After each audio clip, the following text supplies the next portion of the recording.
Good evening, esports insomniacs, and welcome to ESN Late Night, episode 65.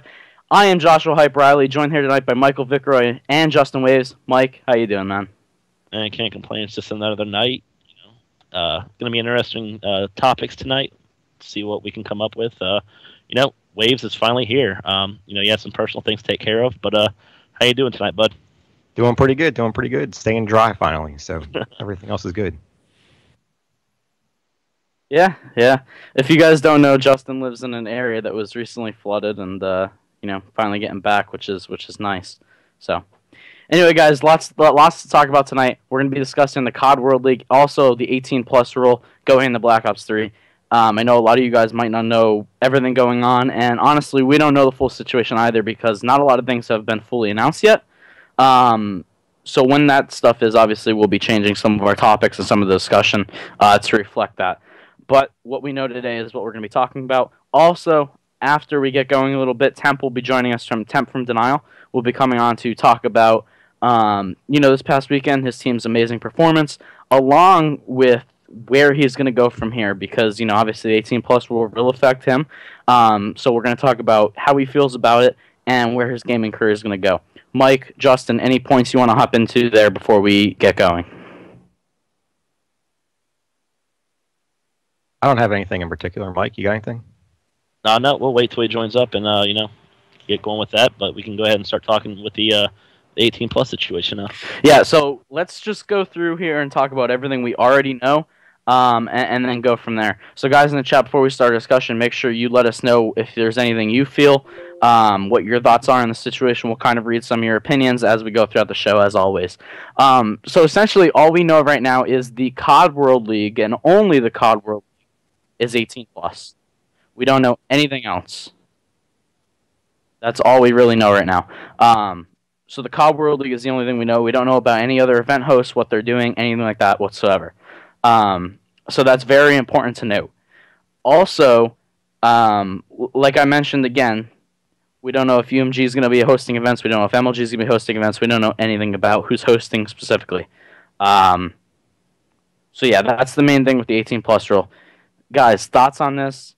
18+ as a whole, before we go any further. Good, bad? Mike, what's your thoughts? I think for growth, it works both ways. We'll be missing out on a lot of young, up-and-coming talent. If this change was made a year ago, a lot of these players in the scene right now, we don't know who they are. They never come into the scene. They never do what they did. On the other end, this being 18+, hopefully, it brings a little bit more, maturity and things to where everybody has to take accountability for, what they do, whether it's, upholding contracts. You're 18 now. You signed a contract. You need to fulfill it. It's not none of this, oh, I signed a contract, but I want to go play with this guy now. I'm going to do it. Hopefully things are held to a higher standard now that they want to, take this next step. Yeah. Yeah. I feel like for me, I think 18+ could definitely be a good thing for the scene. But I'm looking at it right now until we know more about the other leagues or what other organizations are going to do. This kind of is leading up to Champs anyway, and Champs has always been 18+. So I think that's something that people kind of need to keep in mind a little bit. Is Champs is always, for the last couple years anyway, 17+, 18+. It's been there, and but like Mike said, I mean, some of the AM orgs might be affected more than the top orgs. I mean, Stunner had a great performance this past year at Orlando because of some under 18-year-old players that really brought them up in the scene, and those guys have all joined bigger, better orgs because of it. So I don't know. It's going to hurt some players and may give an opportunity to some other players that may not have had one. So yeah, we'll see how it works. Chris, I believe in the past, has said if they're able to, they'll keep running events like they are right now. No age restrictions or anything like that. So hopefully that's able to happen. So some of these players can still continue competing. Yeah. My personal opinion on it, right? Does it suck for the players who are going to get not gypped necessarily, but won't be able to compete next year to the full amount they were able to do this year, right? Yes, it's going to suck. I feel bad for them, very much so. Especially players like Hook, who this whole game completely dominated, and it's upsetting that he won't be able to do that as much next year, or at least not on the same amount of the same stages, right? professional-wise, I think it'll be able to set us up to bring in more professional esports organizations. I'm not saying these will, but organizations like Cloud9, like TSM, potentially EG, the Return. Again, I don't know anything about that, but I'm just saying it's possible. And like Mike and Justin both mentioned, they'll be able to hold up contracts more firmly. You won't have to deal with the parents of the kids. All the people will be able to sign their own contracts, their own NDAs, everything like that. So I think that in that aspect, the professional business side of it, it's definitely an advantage. Let me ask you this to back off of that. Let's say 3 years from now, where do we stand talent-wise? If you're a 16-year-old player out there right now, are you going to start your competitive career, playing, game battles, going to UMGs, missing out on these big events? Or are you not going to, you're not going to put in the time for that? So, in 3 years from now, we have the exact same players we have now with maybe just a few sprinkled in compared to, like, Justin said with Stunner. Brought a lot of people onto the map. So it really depends on the system that's set up outside of the COD World League, right? So if Activision is able to, support these players in some sense or another, have a system that they could still play LAN events, like you said, even if it's just UMGs, and still be able to play for online tournaments. If those online tournament platforms are still there and there's certain LANs throughout the year, I think the young players will still continue playing, and I think up-and-comers will continue because there'll be a stepping stone, right? It'll be like any professional sport. You go from your high school level to college to professional, and it'll just be a platform. As long as that platform is in place, it'll be a nice stepping stone. If they can continue playing online, like I said, in major cash prize tournaments and LAN events, I think so. They'll definitely need to be at least 4 or 5 LAN events in that year, though, to make it worth it for them. Justin, what are your thoughts?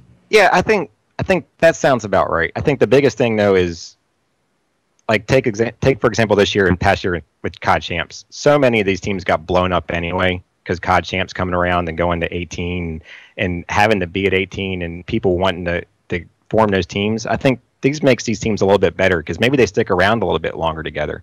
Because instead of going through some of the younger players and switching out players, you narrow down your market for players, and maybe the teams stick together a little bit more and work through some differences because there's a smaller pool to pull from, basically. So I don't know. I think it can work out. I think the younger players can play in maybe hopefully some of these other leagues like the UMG and then work themselves up, and they'll still get noticed. That's where they get noticed anyway in the past events is the UMG events. Some of the smaller MLG events, they get noticed from there and online play. I mean, I can't imagine that they're going to be banned from online play in certain weekend events that MLG is going to have or UMG is going to have. I don't know. I mean, it's all speculation still on who can do what and when they can do it. So I think they'll be able to step up and show who they are. Yeah, like I said, I think the opportunities will definitely still be there. But again, we don't really know too much officially, which is part of the problem. But, things will hopefully change. Hopefully things will be announced anyway in the coming weeks and months now that, AW season's pretty much completely wrapped up. Before we get going in any further discussion and get Temp in the call, guys in the chat, do you think that players under 18 will continue to play if the platform is there? And if the platform is there, how much money or how many LAN events throughout the year do you think is needed to keep those players doing so? And I'd really like to get your opinion on that and kind of read some of the thoughts. I know you guys are going back and forth in the chat about different opinions, and it'll be good to see what you guys have on that specific matter. Thomas, well, people in the chat are actually just saying Hugh, Temp, TJ forming their own AM team. If they put together a team and just played for a full year, building that chemistry, can you imagine that team in a year or 2 years? They're all 18. Oh, that's a good point. I mean, you bring up that team together they play together for 2 years, 16, 17-year-olds, and then come in at 18 together. I mean, gosh, you take, I don't know, the Denial team right now, and some of those guys, they played with some of the other guys that are underage, and they work together. You could have solid chemistry. Could really be good. Yeah. Then again, it all comes down to why are they staying together? Are these events around for them to put in the work to stay together? Is it worth their time? And at that point, we just kind of got to sit back, wait for a little bit more information on what certain organizations want to do. Yeah. So there's a few different thoughts on the number of events needed. Some people are saying 4 to 5 is fine. And then we have another person in the chat saying, 7 to 8 lands, including a UMG, MLG, UGC, etc., would be good. I think 7 or 8 would be even a bit excessive because I don't know if we had 7 or 8 open events this year, open to everyone. I mean, UMG did what, 4 or 5 events this year. UGC did one. If you count MES, I guess you could say that yeah, they're pushing 7 or 8. But even then, that was even pushing it for this year. We'll just have to see. Well, I think, and let's look at it too. Like, as a former owner of a COD team, 18 plus is a whole lot more manageable for me. I didn't have to worry about parents signing contracts, which can be somewhat annoying. They get these kids' parents to sign contracts, and parents trusting the owners. And these kids, most under 18, they're in school. Well, take away the kids from college. That's their choice to skip a day of college. But when you're under 18, you're in high school, and we all know how high school works. And skipping a couple of days, and you can fail a class if you skip. You're out of school too many days now. So maybe I don't know. It could be a little beneficial if there's less events for the under 18 crowd. Just a thought on that too. Somebody in the chat brought up a good point. Who's to say MLG doesn't continue their league? Now, I mean, I think more leagues that are in COD, the better. I mean, typical day, on Counter-Strike, you got teams playing in 3 or 4 leagues at a time. Keeps everybody relevant, practicing great. And it's, more of a reason for them to want to. The more things going on for them, more money in their pocket potentially. And at the end of the day, that's what people want. I think as long as they're good run and well run leagues, I think you're exactly right. I think that's the key there. Is if it's a well run league, then it works out really well for the players and the orgs and the fans. But that's the key, is to have a well run, consistent league.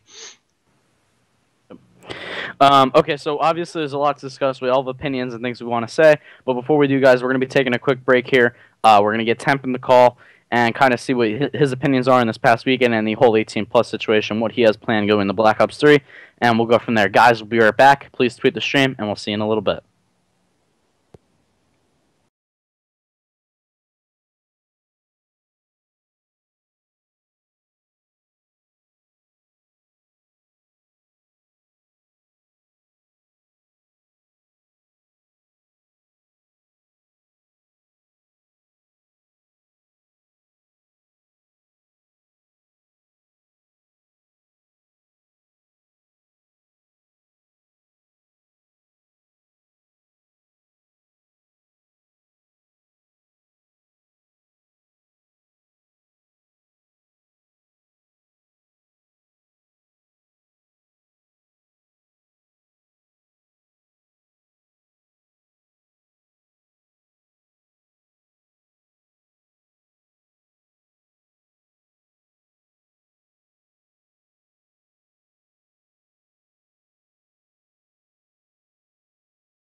Welcome back to ESN Late Night, guys. I am your host, Joshua Riley, joined here by Creeper and Waves. Guys, we are also joined by Denial Temp. Temp, how you doing, man? Doing good. How are you? I can't complain. Obviously, you and your team had a good weekend at the MLG Finals. You guys came in second and took home, what, $60,000? Yeah, it's pretty nice being young with that much money. Yeah. A lot of money, man. A lot of money. Yeah, it's getting second is probably, I don't know, it feels horrible, but come back at it, 15,000 each is pretty nice. Yeah, it'll make you feel better when you get that check. Yeah, Yeah. that's true. I don't know. Losing out there every time is getting annoying. Yeah, I could understand that. What do you think the biggest issue with that with the final series was? Were you guys not playing the same as you did all weekend, or is Optic just too strong in AW? To be Optic, you have to have all 4 players doing good. And before the event, Slasher's a robotic engineer, and we didn't play as much as we should have. He didn't play as much as he should have. And then after the event, he was like, yeah, I could have played a lot better. I just didn't have the time. So I think they're like in the finals, me and Hugh did really well, like against their subs. But then Formal and Karma just ate our battles alive. So we just needed if we just like stopped Formal from going off, then we would have had a way better chance of winning. Yeah, That's hard to do. yeah, it is. It's hard to do with any of those guys. I mean, yeah, I guess. So as far as AW, you had a really good season. You're considered even by a lot of people one of the best in the game. And of course you are under 18, which we'll get into in a bit. What are your overall thoughts on Advanced Warfare? Did you dislike it like most people in the community, or were you alright with it? On LAN, I think every COD is fun on LAN. This game on LAN is like really fun to play. This game online is probably the worst. And another thing I have to say is that all the people who say this game is very bad and all that stuff, like none of the people who are winning or placing well are like saying that for the most part. Like all the people who say, "Oh, this game's horrible," blah blah blah, like they're all just this is just not their game. So I honestly think this game is not that bad. I loved it. I didn't love it, but my favorite COD was MW3. And I feel like this is probably like my 3rd favorite. MW3 and Black Ops 2 are my 2 favorite. I think that goes with any game, right? I mean, when Black Ops 2 back 2-3 years ago now, when the game first came out and the FAL was dominant, anyone who wasn't winning was just bitching that, oh, the FAL sucks, this game's awful. And it happens with any game, right? You're always going to bitch about something if your team's not performing well. So I can understand that as well. I think we could all agree AW has some major issues, but so does Ghost, and so does every game, really. There's always issues. So I feel like this game had the biggest jump in adaptation. Like, players really had to adapt to this game more so than any game in the past, just because of the jetpack. There's a lot to it. It brings a whole different dynamic, and I think a lot of players weren't able to adjust. I'm not a pro player, but I couldn't adjust. I didn't. It just didn't work for me very well. So I mean, I can see that from some players that just not able to adjust. I had to adjust crazy. Yeah. Like when I was on Elevate, I played on 3 cents. I used the bow. I played very slow. Then when I joined the Now, I had Slasher on my team, and I was like, okay, if I want to have a chance to win an event, I have to switch to 4 cents. I have to speed up my gameplay. I have to use a sub. So like, it's just this game. It just takes the most talent, and it's just you have to be versatile and be able to like do it all for the most part. Yeah, I think what we did see a lot this season is, players switching up their roles, and they're easily able to go from, a support or objective player into a Slayer. Not everyone, but a lot of people were able to switch rather easily because, they are versatile players, like you mentioned, and, they were able to keep up on any position. And those players that were able to do that were successful pretty much throughout the year. So I think you kind of had to, though, because this game is so fast-paced, So fast-paced. You can't, it's not Black Ops 2 where you have an anchor sitting in one spot for, a whole hard point holding it down. It's you die, you can be across the map in 4 seconds. So I mean, there's people playing support, objective work. they have to be able to slay. Yeah. All right, so to kind of move the discussion away from AW and where everyone really wants to hear about, obviously 18 plus going into Black Ops 3 proves to be an issue for certain players like yourself, Hugh, TJ Halley, Havoc, some of the other younger players in the community. Before we get your thoughts on that, what are your plans going to Black Ops 3, and what are you going to do as far as your gaming career going forward? Well, pretty sure there's going to be events for like underage kids to go to, so I'm gonna go to all of those and just play online. And I know how good I am, so I'm just gonna like keep, regardless if like I can't play that much, I'm gonna try to get as like good as I can for when I'm 18. To like, I have confidence that Kyle will be still like doing good when I'm 18, so I'm gonna try to be like better then, and just win events when I'm 18. And I think I'm gonna play with TJ and Hugh. I think that's a good attitude to have, man. That's a real good attitude to have. At least you're trying to stay positive about the whole thing and try to, make the best of a situation like this for you guys. Yeah. I mean, there's no point to be depressed over it. I just won, like, pretty good money.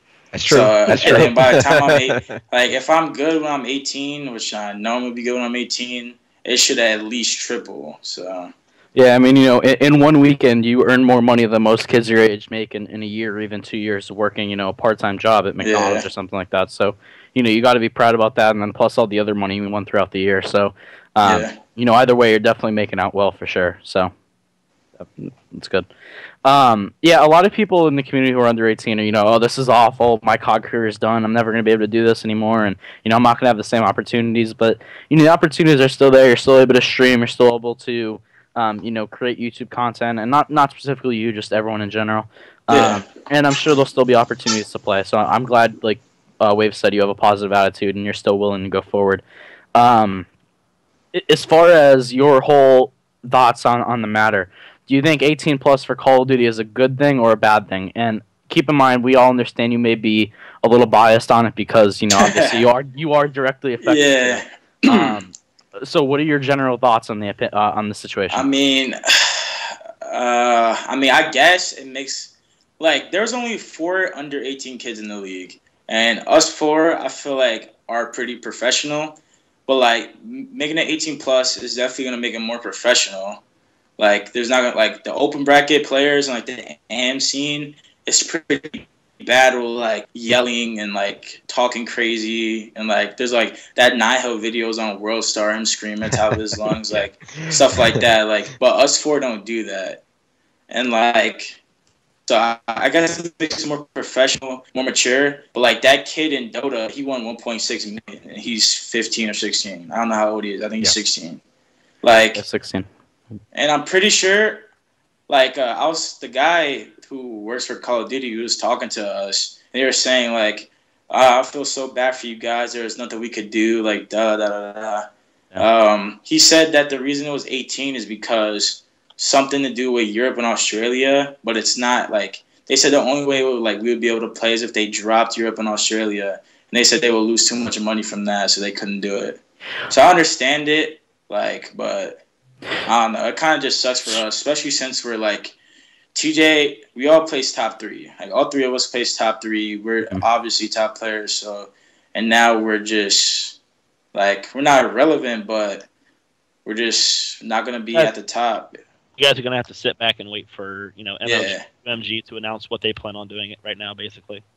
Yeah, I think there'll be a lot of talk personally on these off events if there's MLGs or UMGs and they're under 18. I think you guys may get a lot of press because a lot of hype and stuff. Because people are going to be so used to seeing the other guys that people are going to be talking about the under 18 guys and who's the next up and comer or the next up and comers and who's really going to step up, and if certain orgs are going to have youth teams or not. They could easily have a youth team and bring them up for 2 years and bring you guys right up into the league when you guys turn 18 as a team. So I think it could be fun for you guys in a way. Yeah, it get could, a lot of attention. And it could also help some of the other underage players. I'm fully confident that our underage team is probably gonna be the best. But then they can make the other underage teams have hype around them just because there won't be that many. Right. Yeah. So like it could just be like I don't know. It could put like the spotlight on us on the open events, but I'd much rather be in like the Champions League or whatever it is. I think the biggest question comes down to is, outside of yourself, you guys have been around. You guys know how to behave. You guys know how to form a team and build chemistry. A lot of these younger players that haven't been at that pro level, the chances of them forming up a team, building it together for a year, and it's sticking. It's not going to happen. Yeah. And that's kind of the downside of it. What I learned is that, dude, especially from replays, he's like one of the players that I've teamed with who like taught me the most. Like the little stuff you say and like the mindset you have to have. Like replays taught me like you'll be in the middle of a match, you'll say we're not losing this match. Don't say we're not losing. Like you say we're winning this match. Like just like little stuff like that and knowing what to say, like that can make or break a team. That can like make or break like your attitude. Like all like the AMP players, like their attitudes are so bad. Like they lose a map and they just break up. They suck. Free agent. Yeah. I've been out there on the tables on the when our Denial team first open formed. bracket. When our Denial team first formed, like dude, like I was getting mad because commentators and stuff had us placing like top 16 because we were doing bad online, and we're like the whole time we were doing bad online, but like the whole time like we're just like, oh, this is like it's all good guys, like it just happens sometimes. Like teams have to learn to lose. Like as bad as that sounds, like you gotta know how to take a loss. You can't that's in any sport. Yeah, you're not just going to form a team and beat it out the first try. Not going to form a team and beat FaZe the first time. Like, it's just not how it works. I got a question for you real quick. On that topic, what about coaches coming back? I mean, it seems like under 18 teams, if you had a coach or an ex-player who, did well but not well enough to keep going and playing in the league but wants to stay involved, I feel like a coach could be perfect in that situation you just talked about. For some of these younger teams, it'd be nice maybe to see coaches able to come back and stand behind the bench. Yeah, coaches would be cool, but like one thing I have to say with like the age thing that everyone has like a little wrong. Just because we're young doesn't mean we haven't played COD as much as an older player. Like everyone says, true. the young players don't have the experience. Like they need like older like a player like replays to like guide them and stuff. Like I play Call of Duty just as long as replays. Like, I know he's older than me, but it's not like he's going to be holding my hand, like, the whole time. Oh, it's all good, Temp. Like, you'll get him, like... Of course, no, he's a great teammate. I'm just saying, like, TJ's very mature. Hugo's very mature. Like, we don't, like, we're experienced. Like, I'm just speaking for us three. Like, we don't... Like, I'm not saying I played COD since. Yeah, I know. I'm saying I played COD since I was 11. Like, not like a coach. It would like coaches will help. There'll be another person to call out, another person to like help you keep composure and stuff. But like, I think it's more on the composure side. I think that's what. I think that's the part that I'm kind of getting at, and you see it works so well in other sports and esports. I think people works so well in other sports. I'm just saying like being a veteran in like the NBA is completely different from being like a veteran in COD. Oh yeah, like in a real sport, because like the veteran in the NBA, like they're like them being older actually like means something. Like at Agent COD, like I played since I was 11. I played for 5 years. I'm gonna have more experience than a kid who like a kid like Formal who just like started playing COD like last year, regardless of his age. You know what I mean? Yeah, well, in 5 years, you're pretty much a veteran at that point. So, I mean, age doesn't make you a veteran or not. It's just, I think people underestimate the amount of time, like, even younger people put in the COD. I know when I was playing public matches as, younger with school friends, I would play more COD than I do now when I would play, competitive. Again, I'm not, like, a good player or anything. I'm probably, like, the worst competitive player ever met in your life. But I played probably 120 some days of MW2 public matches, I think the last time I checked, which is a ridiculous amount of time. And just playing COD is really what matters, right? Obviously keeping composure, but people don't think about the amount of time you have put in of playing COD in general. I mean, even you guys, I don't know specifically how much time you have in the game, but I'm pretty sure someone said Hugh has like 100 days or something like that, which is, again, is ridiculous. That's like, that's like a third of his time throughout the whole year, so. Yep. You have a lot of time. Justin said earlier, he was talking about organizations and doing, academy teams in a sense. They've done it in other sports. League of Legends have had them in the past. I don't know how familiar you are with other esports titles, but could you possibly see organizations, Denials, Optics, Elevates, whatever, forming, a team like yours that you plan on doing and holding together? To be honest, in 2 years from now, the current pros probably won't be pros. It'll be time for people like up. Hugh was telling me that a few orgs may do that, but the thing is, like other than like the top orgs, like that's a lot of money. If you're it's a lot of money. It is. Yeah, if you're paying for a champs team and like a underage team, like the underage team has to be doing good and the champs team has to be doing good for you to like even break even. Like, yeah, so I don't know. It can cost even more depending on what MLG does, and if MLG or if there's 2Ks and 5Ks events like MLG was doing in the past. I mean, that was making some of these AM orgs broke because I mean, the amount of money they're dishing out every weekend this past year was ridiculous for the first half of the year. So I can see what you're saying. Curse had a youth team back in they did. Curse had a youth when they did LA, New York. But then you also got to think it's Curse. Curse is it. Yeah, Curse has a lot. Well, yeah, they had the money. They have the money. That's what I'm saying. Like, I think like an org will also like be a part of our decision. Like, I don't know. It's just if I was an org owner, I wouldn't have a underage team. That's just me. Just because, like, I don't know. It's like underage. I don't know. Like all the events are gonna be. Like if there's enough events and it's like worth it, then okay, yeah, it may be a good idea. But if we're only going to like 3 events and then the 18-year-olds are going to 20, like there's no point. You know what I mean? Right. I see what you're saying. Agreed.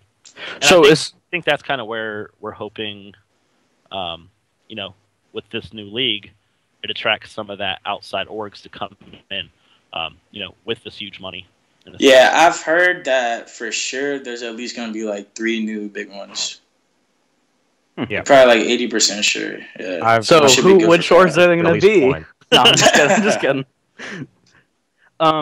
So as far as you and the potential team of you, Hugh, and TJ Halley, have you guys signed on with any orgs, or have you spoken with any orgs for Black Ops 3? Are you guys just kind of gonna go at it and play, and just if you land somewhere, great, and then if not, then it's fine too. Do you guys we're definitely gonna find one before the game comes out, or like figure out. We're not find one, just like figure out the situation. But like me, Hugh, and TJ are 100% teaming, like 100%. Like I wanted to pick up. Like the crazy thing is, both times, like when Hugh kicked me up after X Games, I wanted to play with TJ, but like at X Games, TJ played pretty bad, so I didn't want to just base it off of a friendship. So we didn't end up playing with him. And then before we picked up Classic, we're gonna play with TJ again. So like I played with TJ for 2 events. Hugh's played with TJ for 2 events, but none of us we haven't all 3 played together. But we're all 3 good friends. Like we room at events the whole time, even though TJ is on a different team. So it's just weird. Like we 100% need to team. Nice. So we're gonna team, and whoever we pick up, then it should be fun. I just want to pick up a player who we'll have fun with for the most part, because the past couple months of COD have been very stressful. I think that's important too, especially because you guys aren't playing for the $3 million CODWorldLeague. If you're going to be playing for less money, and obviously there's still be competition and money to win, but you gotta like the people you're teaming with. You can't just team with someone because they're good at that point anyway. So yeah, I agree 100%. Vibes are so important. Yeah, when you're playing for $3 million, but when you're playing for $3 million, at that point, you got to take this more as a business, as a job. Yeah. If you're teaming with somebody and you don't get along with them, even if they're the best and you play with them, yeah. Now it's a little bit different in your situation because you're not playing for $3 million. Who knows what you're playing for? We have no idea. It could be quite a bit of money still, but at that point, you need to have fun when you're playing. Yeah. So I'm gonna ask a question I saw in the chat before we do. If you guys have any questions you'd like us to ask Temp, we won't keep him here all night. I don't want to, I don't know what his plans are. But if you have any questions you'd like us specifically ask us or ask him for that matter, let us know. I saw in the chat someone said, I feel like players that are under 18 are getting robbed of an opportunity. Do you think that's the case, or do you still think that there'll be plenty of opportunities to grow and become a pro player eventually? Again. Okay, we're definitely probably getting robbed, but it'll be fine in the long run. Like, just think, like, Spacey's one of my good friends. He's been a pro since Black Ops 1. I think he was like 14. So that's 4 years where he couldn't go to champs. I just think about it like that. Like, it's not that bad for us. Especially since if I can make as much money as I've made in the past 5 months next year, I'll be perfectly happy. There won't be a problem. There won't be one complaint from me. Nah, money fixes everything. I think. Well, almost everything. Oh.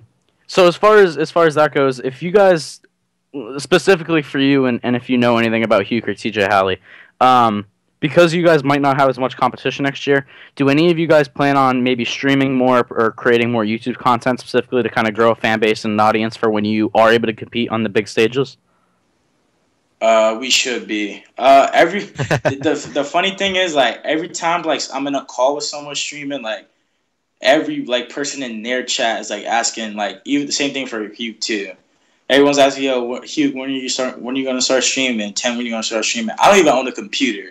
I'm on Skype on my phone right now, so I don't know if that's gonna start anytime soon. But I should definitely start before during Black Ops 3. Okay.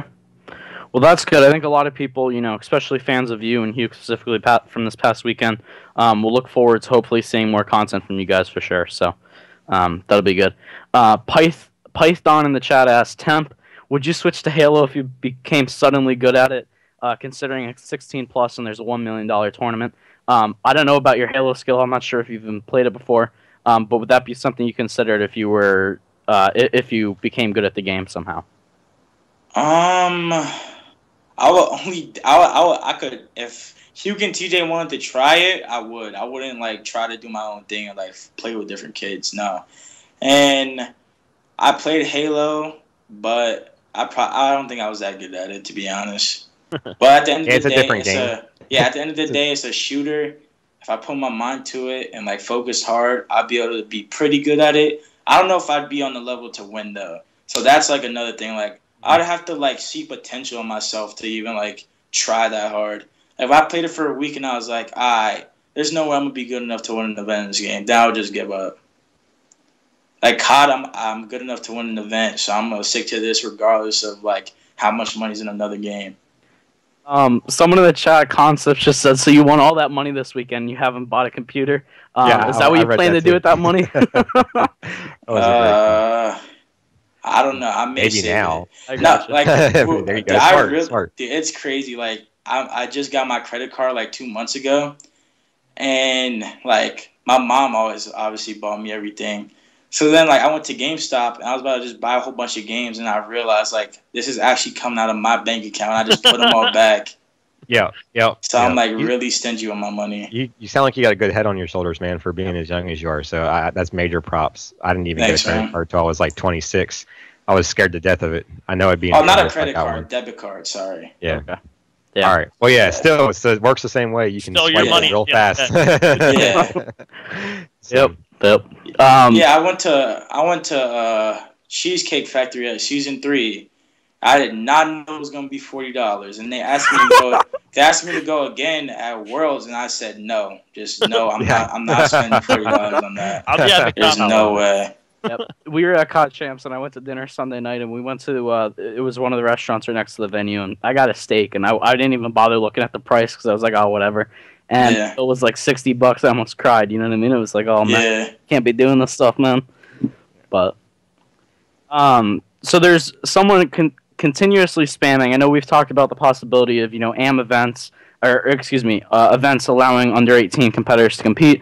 Someone asked, do you think there'll be a youth league? Specifically, do you think one of the organizations in the community will host a under 18 only league? Probably not. I heard the E6 owner talk about that, but probably not. I just it doesn't make sense, to be honest. They tried to make like a UMG league, and it just the main league is gonna be the champs one. I don't know. Maybe if there's an MLG league, but other than that, then no, there's not gonna be a youth league. I don't think so. No, because to be honest with you, outside of your guys' team, and maybe one other team will scrape together some names. Yeah, because there's not like I said, there was only 4 people in the league, or wait, 5 actually. Yeah, 5 people in the league under 18. Like it's not like people are like over exaggerating like the deal. Like it's not affecting a whole bunch of people. It's only affecting like 5 people. Yeah, the only thing I think it affects, of course, you guys, like you said, the 5 players.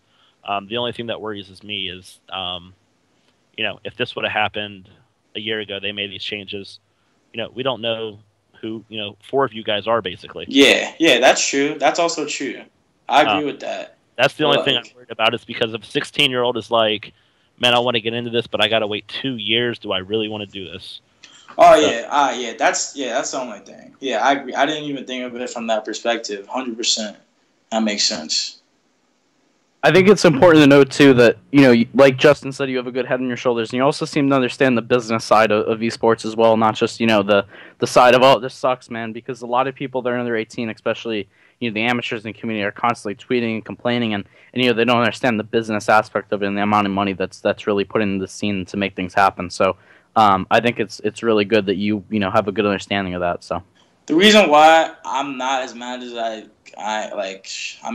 shouldn't be that mad, but if me, Huker, TJ would have won an event, we would have been able to play. So it's our fault.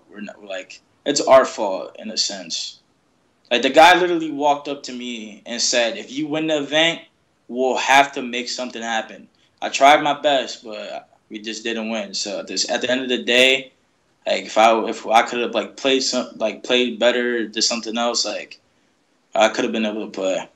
So it's not no one's like, yeah, I guess, but it's like it's not the Activision's fault or whoever runs it. It's not their fault. So who can I be mad at? You can't be mad at nothing. No, and what you said at the beginning actually makes sense. If you're going to have rules in Europe and Australia, it has to be a global rule set. Generally, it sucks, but in order to make everything fair, we can't have you playing at champs. Yeah. Tell people in Australia, sorry, bud. Yeah. Be nice, but it's the way it is. I can tell you right now, man, as an org owner, if I wasn't able to get a team into this the World League, I guess, whatever they're calling it officially, I would 100% try to pick you and your crew up just on your attitudes. You can tell you guys are going to be good together. I'm really impressed, man. That means a lot. So the last question we're going to ask before we let you go for the night, Temp. Someone in the chat wants to know, what should an AM team or player look for when they're trying to join an org? Is there something they should avoid? Is there anything specific they should be looking into to say, okay, this is a good option for me and my team? Try to find, talk to the players who've played, on that org before. Find loyalty, try to have, a relationship with your org. Don't just, expect, all the AM, I was an AM. When I was an AM, I was like, all right, this org has full funding. Let me try to join them. Just try to just make sure you have a good relationship. If you make them happy, they'll make you happy. That's what I learned. So just be professional. That's another thing Replays taught me. I saw Replays. The communication's open too, man. Yeah, Replays is one of the most I think he holds himself the best out of anyone in the community. Good point. Yeah, for sure. I think being able to talk with your org too and really be not only business partners but friends with the management is important. If you're friends, then that's gonna help a lot. Yeah, and you see a lot of people tweeting out, "Hey, need an org to pay for a flight and hotel for this event." As an org owner, if I see that, I wouldn't even consider it. You're just basically, hey, we're gonna put your name on this bracket. You're gonna give us $1,000, and we're moving on. Yeah, it's about what you could do for each other, not what you could do for me for 5 minutes. So. It has to be if I was the org owner, I would not be paying however much money for a team that, one, they're probably not going to do that well, and two, they're not even like grateful. Three, like they don't even like try to talk to you. They like you send them credits and they're like thanks, bye, or something like that. Like, yeah. Temp, I want to thank you for joining us, man. It's been a pleasure talking to you. I think the whole chat was, surprised by the level of maturity you really showed in the discussion, and we all loved having you on for sure. Is there any final shout-outs you'd like to give, or anyone you'd like to thank, or anything like that before we kind of wrap this segment up? Not really. I mean, looking back at it this year, I started off with like 300 followers. Now I have like 12,000, so that's pretty cool. Like, thanks to all the people supporting me. That's about it. Awesome. Yeah, you really had a good period of growth this year, and it's awesome to see players that are able to come into the scene and really make an impact in a short amount of time. You guys can follow him at @DenialTemp on Twitter. We'll put a link in the chat for you guys in a second here. Temp, thanks again for coming on, man. We really appreciate it. Thank you guys too. Not a problem. All right, guys, we're going to take a quick break. When we come back, we'll continue our discussion. We'll give some final thoughts on the COD World League 18+, and go over everything we know, because I know a lot of you guys in the chat are still confused on it. And then we'll kind of wrap up the show. Thank you guys for watching. Stay tuned. We'll be back.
Yep, I'm ready. Marshall, make sure we go to the... Oh. Welcome back to ESN Late Night, everyone. I am your host, Joshua Riley. Guys, Temp just got off the call with us. Great guy. It was a great segment for sure. I know a lot of you guys enjoyed the discussion. Moving on, we're kind of going to recap the COD World League one more time, explain the 18+ rule, because I know a lot of you guys are confused going forward, and then we'll kind of wrap the show from there. So what we're going to do here is kind of explain, because Temp mentioned, NA having different standards from Europe and Australia, and I just want to explain what that means, because I know a lot of you guys were confused. So essentially the ESRB rating, which is the rating system that decides for North America what games can be sold to which age. The standard for that in America is 17+, where throughout the rest of the world, Europe, Australia, it's 18 and up. So that's the difference there, and that's why Australia and Europe can't be sold at the same age, and they can't play at the same age as America. So that's a little bit of the clarification for confusion there. So, yep. As far as the COD World League, obviously, so far all we know is it's going to be $3 million, and they're going to have 2 seasons running in the 3 different areas, North America, Australia, and Europe. We don't know much more. They haven't announced the dates of anything, too many details. All we know is qualification tournaments will begin in December, and the actual leagues itself will begin in January. Yeah. So nice to have. Yeah. Go ahead. What we're going to do here, guys, kind of get some final thoughts from all of us on everything. If there's anything you guys want us to touch on in the chat, let us know. We'll answer a few questions before we wrap this up. Final thoughts on 18+ in the COD World League. Mike, it's all you. I I think at the end of the day, 5 years we look back, I think it works. I think it does what we want to do, and it takes COD Esports at least closer at the end of the day to where we want to be at the end. Will it hurt some players now? Absolutely. The only thing, like I said when we were talking with Temp, that I'm curious to see is these younger people. Are they willing to put in the time, for certain events? MLG may still host all these events and have $250,000 prize pools. If that's the case, I doubt, nothing changes. Those young kids will still be at events and all that. If anything changes there, might drop a little bit. But looking long term, these pro players, a lot of them we've seen in COD since Black Ops 1. How long can they keep playing competitive COD without, a new influx of talent, I guess is what I'm looking for. So, that's my only thoughts and concerns with it. Yep. I'll kind of give my opinions in a second. Just want to clarify something from the chat. If you are under 18, you're still allowed to play Call of Duty. Yes. Because someone asked that. I don't. Anyway, whatever. No Call of Duty for you. The only thing that you cannot participate in if you are under 18, officially anyway, as of now, is the Call of Duty World League. That is it. We don't know anything about any other events, any hosts, nothing like that. So yeah, if you're 18 and up, you can participate in the COD World League. If you're 18 or if you're 17 and under, you cannot. Hold on, before you go on, Concepts asks, so there won't be an event until 2016. We don't know. Yeah, that was a debate we actually had before we started tonight. Is anybody going to do an event before the first event for this? It sounds like the first event's going to be in December, though. It may be either an online or a LAN event to get teams qualified for the Pro League and the Challenger League. Or I guess Challenger's going to be LAN events, right? I believe so. Yes. The Challenge division, not Challenger, League of Legends there, but Challenge division is going to be, I think, mostly LAN events is the way it sounds and reads as of right now. So I think we may have an event of some kind in December, and then the online league starts in January. Again, don't quote us, guys. We don't know anything official yet. Once all that details are announced, we'll be sure to cover it. One thing before we continue repping, I saw you post in the chat earlier about wanting to get on the show. We'll definitely have you on the show one of these days to talk about Black Ops 3 and going forward. So hey, my favorite caster's here. So, Revan's in the chat. Hey, Revan, what's up? I just wanted to bring up a point that Reppin actually brought up is that most of the kids under 18 are playing because they truly enjoy playing. It's fun for them. And so they're probably going to keep playing. I think he brought up a great point, is that they're young. They enjoy playing still. It's not quite they're not all quite a Temp or a Huke or TJ Halley, where it's more of a grinded out profession yet. So a lot of these guys are going to keep playing. They're going to get better. They're going to come up. I think Mike's concern about not having people being there to fill in, I think is going to be. I don't think that's going to be an issue. I think there's going to be a lot of talent to be there. Yeah, I agree. Like you said, like Reppin and you mentioned, people are playing because they enjoy the game. I don't play Call of Duty because I'm making a living off it. I don't play League of Legends because I'm making a living off it. I don't play any games because I'm making a living off it. It's because you enjoy it. And I think the pool will continue as long as there's opportunities to play. And players are still going to want to try to make money. Youth players are still going to try to make money on playing online tournaments. That's not going to stop anytime soon, as long as they're able to participate in those events. So yeah, I don't think that this will make a horrible impact on the Call of Duty esports community. I think if the proper platforms are put in place to guide the community, will we see some issues with it right away? Yes, but long term, I think this could definitely be a good thing for the Call of Duty esports community. Guys, we're going to take a few questions from the chat before we kind of wrap this up. So if any questions you want us to touch on, anything like that, we'll kind of answer those before we wrap this up slowly.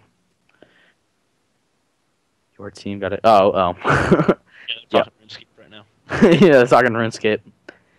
Good stuff. I don't know anything about RuneScape, so I'm just going to keep my mouth shut quietly over here in a corner.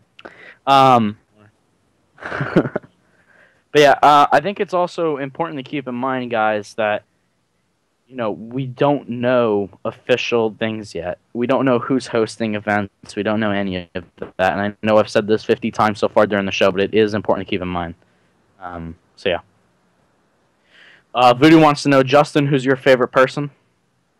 Oh man, probably both of my sons. Does that answer your question, Voodoo? I'm not going to say you, buddy. Not right now. Later, maybe. Awesome. Gene Pockets, Justin, what did you look for in players when you were an org owner? For as an org owner and players, Reppin actually in the chat, he was our team captain for a lot of the events we went to, and to be honest, to me, players, I'll look for players that were competitive, wanted to grind out every single night, that were looking to get into any one of the events that MLG was putting on that night or UMG, even if it was smaller events, just to get better as a team. And kids who are good people, ones that communicated back to us when we asked them questions, that were stable, had good mindsets, positive with each other. Reppin actually helped us build really good teams. I think our teams were mostly built by Reppin, and I think he surrounded himself with good players and players that he enjoyed playing with. And I think that's what makes a difference. I think we got lucky personally. There's a lot of teams out there who fall apart and break apart and don't have a good chemistry or structure, and we happen to have that. We got lucky and had Vicento, and we lost both Vicento and Reppin due to champs, because we had two underage players and they needed to find places, and Vicento went on to get second place at champs. So I think that's really what it comes down to. And Reppin, a lot of that goes out to Reppin for us. It's a lot of luck, to be honest. Wow. So what you're saying is Reppin is your favorite person in the world, right? To answer Voodoo's question now. Yeah, we'll go with that. We'll go with that right now. Sounds good. Sounds good. Hidden God asks, what do you suggest for me who's trying to become a professional in the future? I'm guessing it's aimed at you, Waves, but I think we could all kind of take this on. If you're trying to become a professional, I think it's important to, number one, keep professional on social media, right? Because you can't be a professional person if you're not going to act professionally. I know that sounds stupid considering what the COD players are currently doing, but that's besides the point. Act right. Try to actually help orgs. Don't try to just, have the orgs help you. Try to help them grow and stay loyal. If you're with an org and they're helping you as much as they can, help them grow, because if you help them grow, they'll help you grow over time and be able to do more for you. So I think stay loyal and be dedicated for sure. Mike, your thoughts on that? Yeah, holding yourself to a higher standard, just because you see even some pros or well-known COD players, getting in fights with their girlfriends, or, they just lost a scrim and they're raging because the host was horrible. Stay away from that. People can call me a hypocrite right now, I guess, because I'm a little loose on Twitter myself. But, if you're young and you're trying to, grow, that's what you have to do.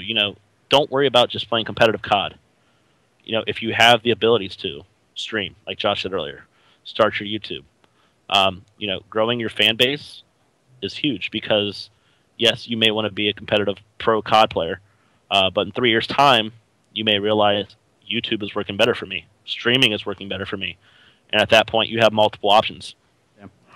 Especially when you're looking to get onto a pro team at some point, if you are able to compete at that same skill level. If it's between you and a player in a similar skill set, and you have a YouTube following with 100,000 subscribers, you have a little bit of an edge, and the org will gain more from having you on the team. So creating content and building a fan base is definitely huge at doing that. Justin, your thoughts on that situation? I think you guys kind of hit it right there. I think this community there's 4 or 5 characters in the community that everybody knows because they're boisterous on Twitter or on their streams, and they're kind of, people know them. But I think if you look at some of the top orgs like the Niles and Optics and Envies, they bring those players on because they have fan bases, and they kind of quickly move on from those players and bring in other players. And I think if you look at those orgs now, a lot of the teams are built around people who aren't like that, who do kind of carry themselves in a professional manner on Twitter, as much as you're going to for 17, 18, or 19-year-olds in the community as loose as COD is. But I think once you see some of these bigger orgs come into COD, I think you'll start seeing how it gets more locked down, what people do on social media. And I think the players will start becoming more professional as a whole from it, and then the youth will see how it's supposed to be done and come up a little bit better. I think it's a catch-22. So you can definitely yeah, it starts at the top, and I think it starts with a lot of the veterans, and it starts with the orgs and holding their players accountable. And most of the players are happy to be a part of an org and happy to be playing. And if the org says something, usually those players do adjust and come along with it. So I think it's a little bit of veterans, a little bit of orgs, but it's coming there. I think slowly get there, especially in Black Ops 3. So we're going to take 2 more questions. It's Lancer in the chat said, kind of a dumb question, but say I turn 18 in January, I will be good, correct? So there hasn't been any specific announcement on this, but from my understanding, if you turn 18 in January, you won't be able to compete in any of the pre-qualifiers when you're 17. So because the league starts in January and the qualifiers are in December, you probably wouldn't be able to compete in the first season of the league. However, you'll still have a chance to get in maybe the Challenge League or one of the other leagues during the second go-around when you're able to qualify again. So I don't think you'll be able to play in any qualifiers unless you're 18. I'm pretty sure it'll be similar to how COD Champs was in the past years. And remember, that's assumptions, guys. We have a little over a month before everything is supposed to start. By then, they may make changes. They may, make little stipulations like that. If you turn 18 before the first actual, league match starts or something like that, you can compete. We'll just have to wait and see, though. Gunnar Cod asked, "Why couldn't I be born earlier?" I don't know, man. It's more of a personal That's issue. a pretty simple explanation, but I'll let you piece it together. Oh, Mike had to do it. Man. Yeah, Waves' mic does sound really good. Yeah, it's I think that's it's what like happens. $15 headphones. To be honest, the mic works. The mic works well. Yep. All right, guys, we're gonna kind of wrap things up here. I think it was a good show for sure. Temp had a lot to say. He was very informative. What we really should keep in mind, the biggest thing I think we got out of it is Temp, TJ Halley, and Hugh are still going to continue playing. They're going to continue their Call of Duty esports career, going to Black Ops 3, and they plan on teaming together. So I think that's definitely a good thing, and I'm excited for those players to see what they're able to do in the next few years. So. Yep, absolutely. Me too. We are going to actually have an interview with Hugh coming out on our website, esports-nation.com, in the coming days or so, and that'll be out then. You guys take a look at that. It'll be talking about, AW and the whole Black Ops 3 situation coming up. So somebody asked the question in the chat, which info hasn't been released yet to confirm it, but they asked, so will the teams be the one who earn champ spots or the players? And this is always kind of been an issue with who holds the power. Is it players? Is it the orgs? Actually, this is probably a pretty good topic for us to talk about maybe later this week on one of the shows. Yeah, especially with the season so broken out before when champs is and stuff. I don't know. It's a good question. Yeah, it's a really good question, and it comes down to in the past it's been there hasn't been much issues. When Clayster qualified with Unite, he stayed with Unite. He just had to pick up 3 brand new players, so it wasn't like Clayster left, joined somebody else, took the spot, and ran with it. He stayed on Unite. Keep in mind, though, that also during the COD League, the orgs held or in the MLG COD League specifically, that orgs actually own the league spots. So they were able to sell out completely and just ditch the players. So that's something that also keep in mind. In every other esport, it's the orgs. Yeah, and now at this point, what MLG did was great.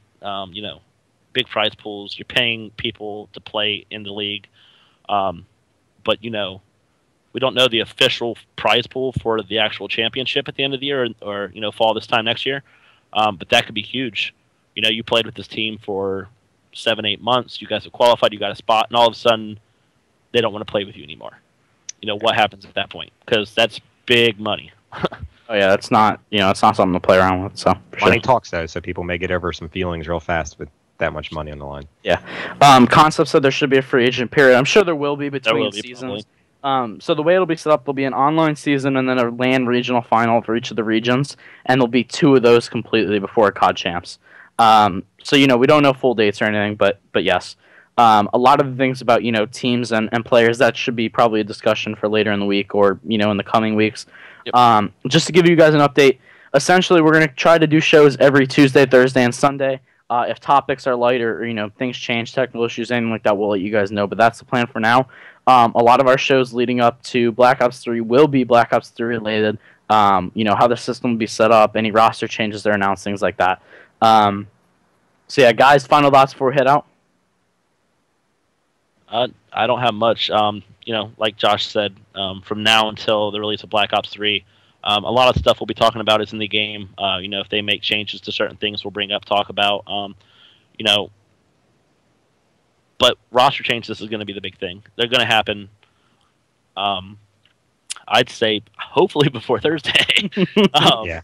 But no, I'd assume they'd start happening within the next week for sure. And you guys all know once one change happens, there's going to be 15 behind it. It's a domino effect, yeah. I'm 100% excited for it because I loved Black Ops 2 so much, and I have a feeling some of these players who were dominant in Black Ops 2, being that it's a Treyarch game again, I know it's a different platform. You're on PlayStation, and and it's a different game, but I feel like some of those players could make a comeback and start being good players again. And I feel like maybe some of these that have been good in AW because of the I guess, that's me. That's me. I'm really excited to see what Aches can do with Aches. Like certain players like Aches, I'm really excited to see what happens moving forward. So that's just my personal opinion. Yeah, me and Wave's different there. He wants to see the people in Black Ops 2 come back to see how they'll do. I'm more focused on the people who did great on AW. Can they do it in another game? We called them Ghosters back in Ghost. Jetpackers, right. AW. Jetpackers, yeah. We'll see. Have to see that.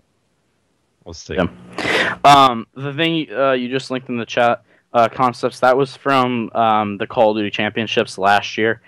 They put that up for the event so people could, kind of update themselves on it. So it's not any intel or anything like that, so they'll get excited. Intel. Okay, guys, with that, we're kind of going to wrap things up. If you guys want to follow us on Twitter, you can follow myself at ESN_Josh. You can follow Waves at ThinkBigWaves and Creeper at ESN_Creeper. Thank you guys for watching. It's always great to see you in the chat, and we hope you guys will be here on Thursday to discuss, Black Ops 3 and whatever other topics we have planned. So with that, I'm Josh Riley. Have a good night. Peace, guys. Have a good night.